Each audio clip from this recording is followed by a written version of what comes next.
సోరకాయతో పులుసు ఎలా చేసుకోవాలో వీడియోలో చూద్దాం. నేను లేత సోరకాయ తీసుకొని పెద్ద పెద్దగా ముక్కలు కట్ చేసి పెట్టుకున్నాను.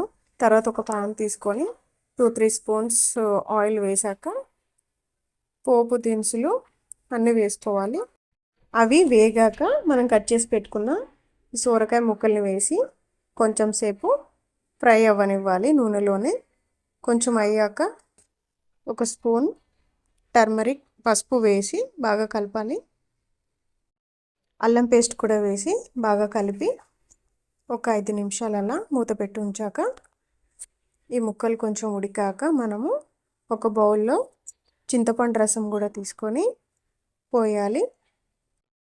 మన రుచికి తగినంత ఉప్పు, కారము, మసాలా, ధనియా పౌడర్, జీలకర్ర మెంతుల పౌడర్ యాడ్ చేసుకొని ముక్క ఉడికేంత వరకు బాయిల్ చేసుకోవాలి ఈ రసాన్ని.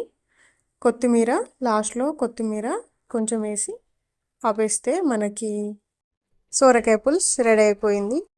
శనగపిండిని కూడా యాడ్ చేసుకోవచ్చు. ఇలా ట్రై చేయండి, టేస్ట్ అదిరిపోయింది.